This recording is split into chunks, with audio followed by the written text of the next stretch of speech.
I grant you that the wheel was also a fine invention, but the wheel does not go nearly as well with pizza.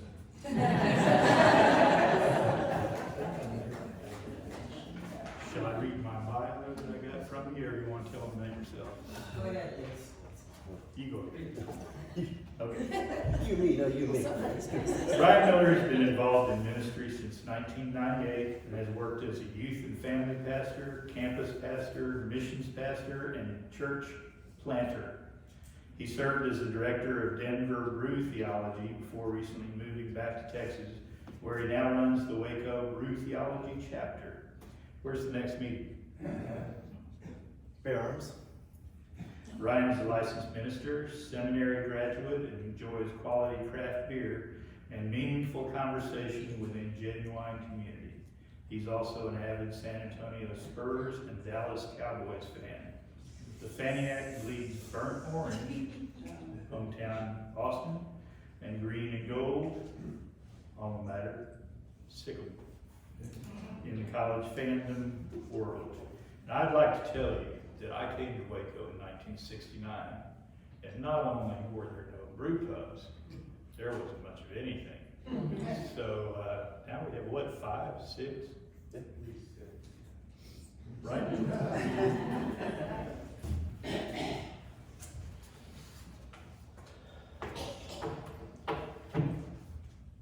Hello. Hello. How's everybody doing? I'm gonna get a little taller. Can I do that? I swear I'm not this short. This makes me feel short right here. Thank you for the intro. This is a first for our family. Jeremiah was a bullfrog. I'm digging it.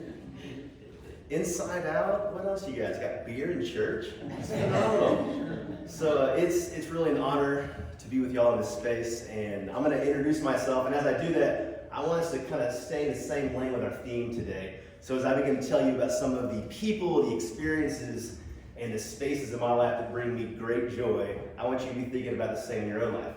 So first off, there she is, my wife Lauren. And so since we're in a small building, you can just stand up. I'm just kidding. Spotlight's on you, you're on the stage. We've been married 21 years, and she's obviously the better half on many levels. She's incredibly intelligent, beautiful, amazing mother, terrific doctor. You taking patients right now? And we'll get back to Lauren later. She's gonna be worth the wait. And then 11 years into our marriage, we finally had our first child. This is Caroline Jane. Caroline's right here. Her name actually means Song of Joy. And this kid changed my life. I mean, look at that. Look at that. Look at those eyes. I became a stay-at-home dad when she was 9 months old. And now she is 10, going on 18. She's beautiful, smart, creative, cautious, and we're very proud of her and the woman that she's becoming. Now, 4 years after this, a wild child came out screaming in the middle of the night, and this one is not like the other. Anna Jacqueline. Anna is a gift. She is a light. She is a source of fire and zest and party. She had her first kegger here when she was about 1.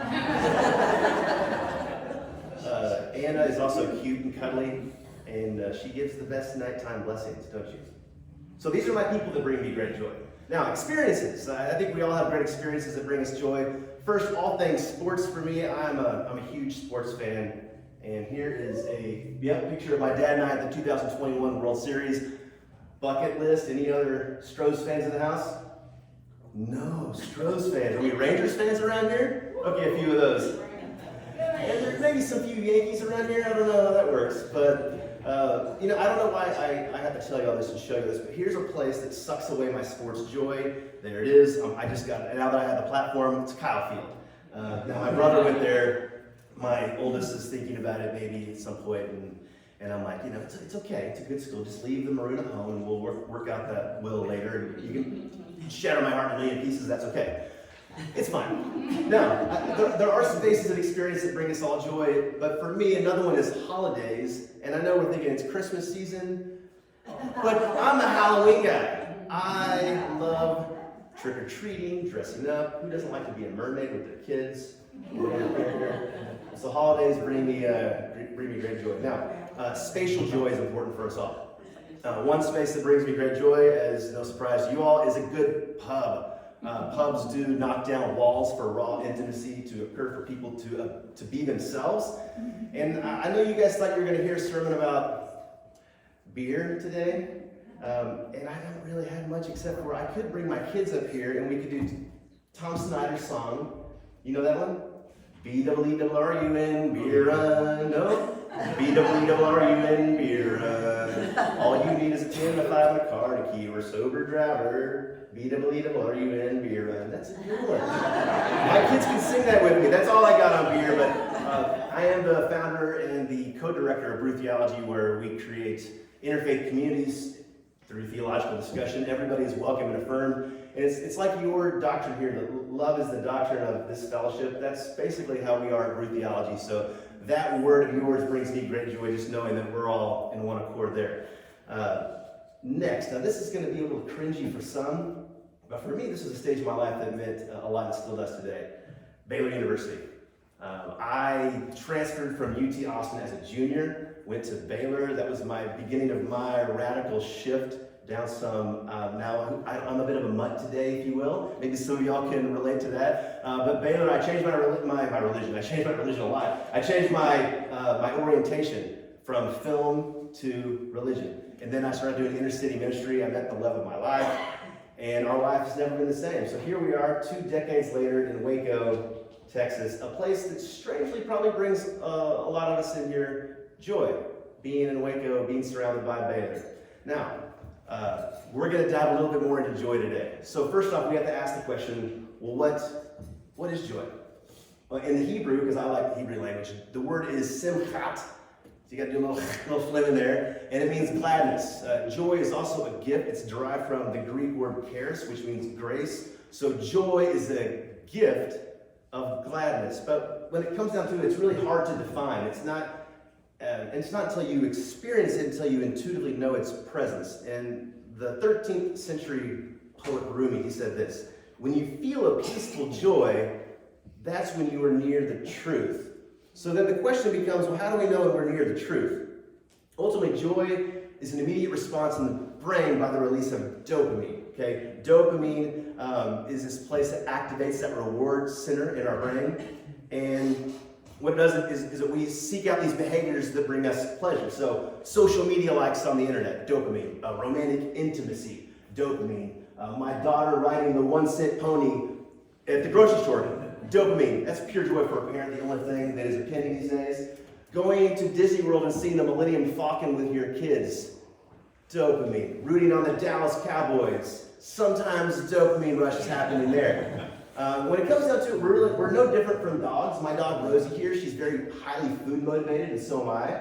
And so that's why I can't put down that dang Halloween or Christmas candy and it stays in the house. That's a dopamine rush, okay? And we seek out these behaviors all the time. I flirt with my wife.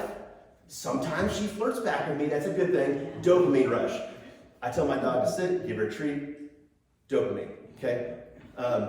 On the basic physiological level, there's really no discrimination between happiness and joy. It's not until there's a consciousness of that dopamine rush where you can begin to cultivate that spirit of joy rather than be stunted in this self-absorbed happiness.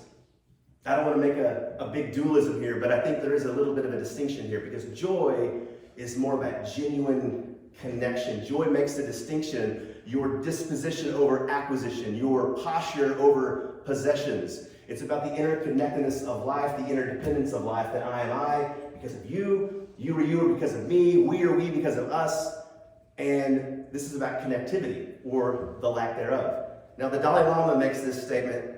He says that we must develop this sense of we. Once you're able to develop that sense of common humanity and the oneness of humanity, then naturally you will all want others to be free from suffering and enjoy happiness.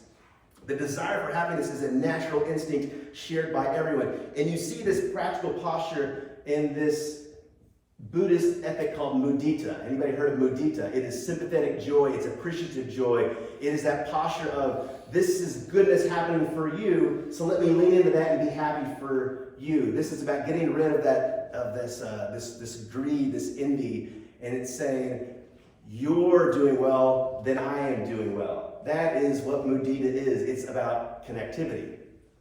So when it comes to this connectivity or the lack thereof, I think that what the kids' message earlier, it shares us all this great theme here that joy in this sort of inside-out emotional state has all these things happening at once. You have joy, you have fear, anger, disgust, and sadness. And this kid Riley, if you've seen the movie, it's been 7 years. You should see it by now. It doesn't matter how old you are. It's a great, fantastic movie. She moves her family from Minnesota to San Francisco, and these emotions are trying to figure out who is this kid in this major life shift. And the whole point, as we all saw earlier, is that joy needs sadness. They all need each other. Marcia Reynolds is a psychiatrist, and she makes this statement that all emotions are a part of your human experience. You can't experience joy without sorrow, peace without anger, and courage without fear. Life is richer when we allow ourselves to move through the dark as well as the light. You can't experience joy without sadness, or liberation without oppression, or healing without sickness, light without darkness. In Star Wars, Luke Skywalker without Darth Vader. We know this to be true. So this takes us to the text that I want us to bring up today. And it's a text from the Hebrew Scriptures in Isaiah. And so there's a lot of weird, nerdy stuff about the timetable of this particular text. But when it comes down to it, the readers of this ancient text were actually in oppression under the Babylonian, the Persian, and the Hellenistic empires. And so reading this text in that light, knowing that these are people who are in exile, is very important. So Isaiah, he begins with these hope-filled words, and he says this, that the wilderness and the dry land will be glad. The desert will rejoice and blossom. Like the rose, it will blossom abundantly and rejoice with joy and singing. That word wilderness is the Hebrew word midbar. Midbar occurs 272 times in the Hebrew Scriptures. Midbar is all around Israel. Midbar is treacherous. It is hot. It is rocky. You are vulnerable in Midbar. Yet, it is in Midbar where Israel finds nourishment. It's in Midbar where they leave captivity and they find who they are as a connected people, who they are, who their God is, and who they are becoming. And so while Israel always longs for the promised land all throughout the Scriptures, it's in the Midbar where intimacy happens. Now, the cool thing about Hebrew, if you like languages and you can read Hebrew from right to left, there's something that's not lost on the ancient reader or the modern reader if you know Hebrew, and it's the word right there, davar. That is inside Midbar, and that means to speak, to move forward, and to lead. So it is in the Midbar, in the wilderness, where you are depressed, destitute, at your wits' end, where then you begin to be led to hear that voice of comfort and joy and possibly prodded along. It is in the Midbar where Isaiah has these words, this davar of instruction. And in this chapter, he has this vision and the hope for these people. That they would then begin to have strong hands. He said, your knees that are feeble, you're going to now leap like a deer. He talks in these creational, tangible terms that if you have eyes that are blind, now you're going to see. Your ears are now going to be open to hear. Those who are mute, you're going to be singing for joy. And when it comes to liberation, he speaks in creational terms with the land, that this Midbar, this desert, there's a drought in it, but now you're going to have these streams of gushing water in the Midbar, in the desert. And then he talks about this highway, which is sort of strange, in the middle of the desert, all the way back to Jerusalem, their city of peace, because they're in exile. And there's going to be dancing and singing, celebration all the way back home. There's going to be this jubilant return. And in verse 10, with singing, everlasting joy will be upon their heads. They will obtain joy and gladness, and sorrow and sighing will flee away. Isaiah 35 is a powerful davar to the exiles, people who've lost their land, they've lost their sovereignty, they lost their temple, and to many of them it was as if their God had completely abandoned them. One of the greatest theologians of the 20th century is Jürgen Moltmann, and he says that hope is the anticipation of joy. Anxiety is anticipated terror. It was the 5th year of our marriage. It was January of 2006, and Lauren had gone to see the doctor. Routine checkup. I was away on a monastic retreat My phone was ringing, I pick it up, it's the second day, and she said, I've got some news to tell you. And this is one of those phone calls that changes your life, and it changed our life. She has familial heart issues in her family. And she says, I have this bicuspid aortic valve, and there's regurgitation, and there's no elasticity in the walls, and I'm like, I don't know anything about the human body, you need to diagram this for me. So I directly went back home, she did that. We made the assignment to go up to the Mayo Clinic in Rochester, Minnesota. We got all the tests done, all the work up, and at the end of the day, I sat across from her and the doctor, and the cardiologist said, you're gonna need to have open heart surgery someday, and you're gonna need to continually have echocardiograms. And then he said something that really struck a chord. He said, I strongly suggest that the two of you do not have children, as it will put too much strain on your valve, and it may lead to a fatal rupture. A little bit of silence for me, but I like to talk, and so I said, does that mean she can't play dodgeball? Sometimes doctors don't know what to do with me. I like to make them laugh. I try. Needless to say, that was a major season of Midbar Desert for us. It was probably the worst year of my life. I was depressed. I don't know how I went through that year, but eventually we did. We trucked through it, and 4 years down the road, young adulthood, here we go, we can do this. And Lauren's through 2 years at med school. I was working at a church. And then eventually she had an echo where it was time to go under the knife. So we went back up to Rochester. And let me just say, and maybe some of y'all have been in this space before, but there's nothing to me more terrifying and heart-wrenching to look at your spouse being wheeled off into an operating room with tears pouring down her face, with panic, and knowing that you can do nothing, just hoping and praying all day long. And that's what we did. We were hoping and we were praying. Luckily, the surgeon did a valve-sparing surgery, put Dacron in the ascending portion of her aortic valve. But leading up to that moment in time, I had not experienced as much joy and sadness and fear and angst and all my emotions at once. But when I walked into that post-op room and I saw her face and I could hear her heart beating, my cup overfloweth with joy. And this is a picture of her a couple of days later. We spent a lot of time in that hospital. And eventually, with rehab, healing did happen. And over time, several years later, we were able to have these two babies right here due to a successful surgery. So for us, gushing streams of water in the Midbar. Hope is the anticipation of joy. Anxiety is anticipated terror. We've all been there before. Now, switching gears. Enter first century Roman occupied land of Palestine. More oppression, and now it's the Roman oppression. Now you have Jesus the sage in Galilee, and you have this John the Baptizer in the Midbar, in the wilderness. And in this stage, in Matthew 12, we read this. Now when John heard in prison about the deeds of the Christ, he sent word by his disciples and said to him, are you he who is to come, or should we look for another? And Jesus answered them, go and tell John what you hear and see. The blind receive their sight, and the lame walk. Lepers are cleansed, and the deaf hear. And the dead are raised up. And the poor have good news preached to them. And blessed is he who takes no offense at me, or does not fall away, or does not stumble on account of me, or in the words of the great artist Chumbawamba, I get knocked down, but I get up again. You are never going to keep me down. Now you can do that one next. Yeah.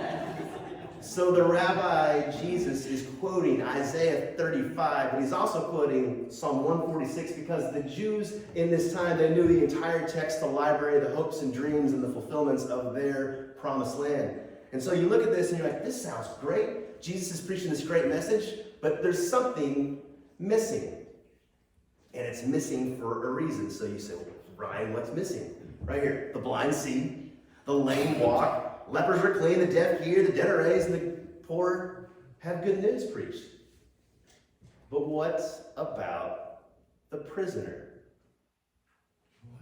The prisoner, according to these texts, they're supposed to be released. And where's John?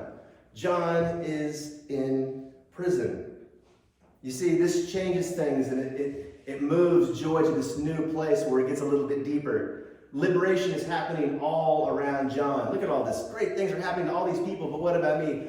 We read later that John's not only left in prison, but he's left to die in prison. We got to be careful with expectations as they lead to premeditated resentment. Our stress and anxiety typically come from these expectations of how we think life should be. We have to release these preconceived notions of a final result while still staying a bit hopeful.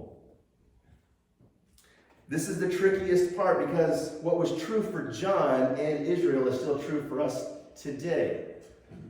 All right? There's no script for how it's all going to go down.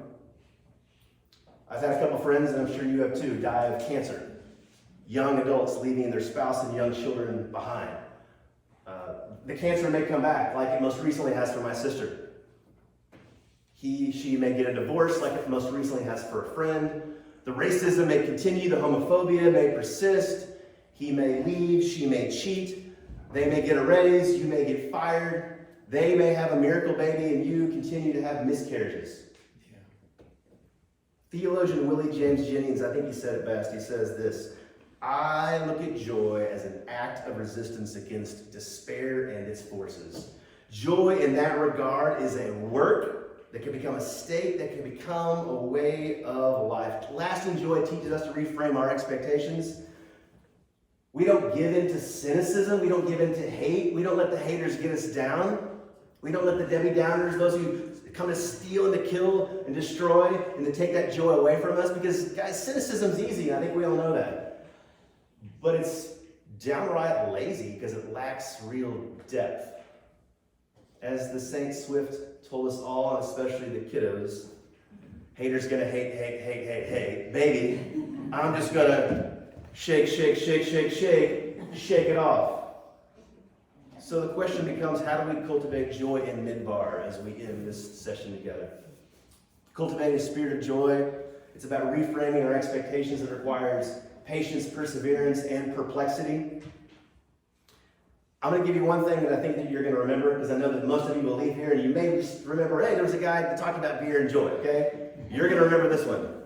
I'm going to give you one bit. I think this is pretty good. You got to do this. We've done some of this before in this place already. Dance, sing, laugh, cry, repeat. Let's say it together. Dance, sing, laugh, cry, repeat. This is that active resistance against despair right here.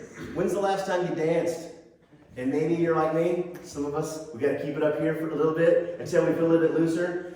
Have dance parties with your kids, or your grandkids, or your friends. When's the last time you did some karaoke? There's a holy sacrament there in this sacred singing as loud as you can with your friends around. Nobody cares how you sound. It's about having a good time.